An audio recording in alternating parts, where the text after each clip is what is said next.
My income grew, but my peace didn't. And that scared me. I kept living in this almost state. Any month now, I'll finally exhale. But the moment never came. And then I noticed something uncomfortable. When I earn money, I'm not just earning money. I'm entering a game. It's chess against consumption, not conspiracy, design. Everything around me is engineered to convert attention into spending. Ads, trends, algorithms, social comparison, urgency, one-click buy. Cheap dopamine on demand. It's not evil, it's business. But if I don't have a system, the system outplays me. Not because I'm weak, because it's consistent. And I'm improvising. So I made one decision that changed everything. I started assigning jobs to my money before the world could. And in the next minutes, I'll walk myself through 7 money laws, simple habits that took me from almost okay to I can breathe. And weirdly, it was easier than I thought. One thing I had to admit, I used money every day without understanding how it behaves in real life. My paycheck arrived like a single wave, but it left like mist. Rent here, subscriptions there, small payments everywhere, and because it leaves in tiny pieces, my brain doesn't feel the moment I start drowning. That's when I realized a lifestyle can look full and still be empty underneath. Income is what I earn, but capital is what I build, money organized in a way that can keep working instead of disappearing. And the rich get richer thing, a lot of it is just systems, consistency, and time. Law 1. I track reality, not vibes, for 14 days. I was driving my finances with a foggy windshield. I could feel the speed, but I couldn't see the road. So I tracked every expense for 2 weeks. It felt pointless, like counting grains of rice, but that's exactly why it worked. Because it wasn't one big mistake, it was dozens of tiny decisions I couldn't even remember. And I kept noticing the same pattern. I wasn't buying things, I was buying a mood. Convenience, relief, a quick reward. No shame, just truth. Law 2. I pay myself first. I move the finish line. I used to save whatever is left, but whatever is left is a fairy tale.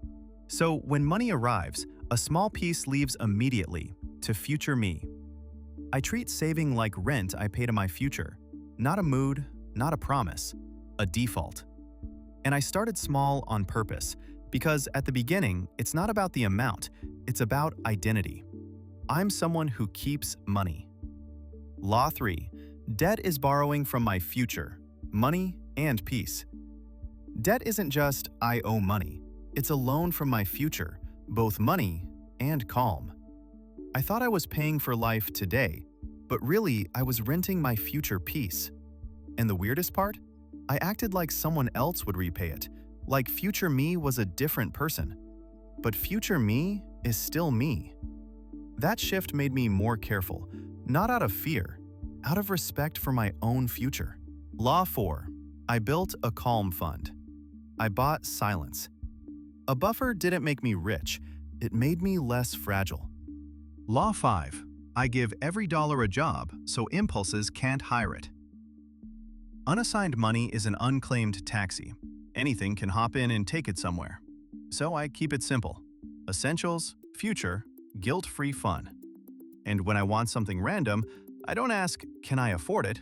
I ask, which bucket am I stealing from? Law 6. I use the 24-hour rule. I install the firewall. Impulse spending isn't math, it's emotion. So I stopped trying to beat emotion with logic. I beat it with time.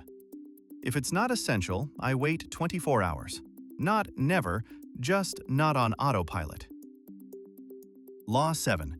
I respect the interest law. It's always working, for someone. High-interest debt is like walking up an escalator that's going down. I can work hard and still go nowhere. So I keep the order simple. Buffer first, so I'm not fragile, then high-interest debt, so I stop bleeding. No drama, no shame, just physics.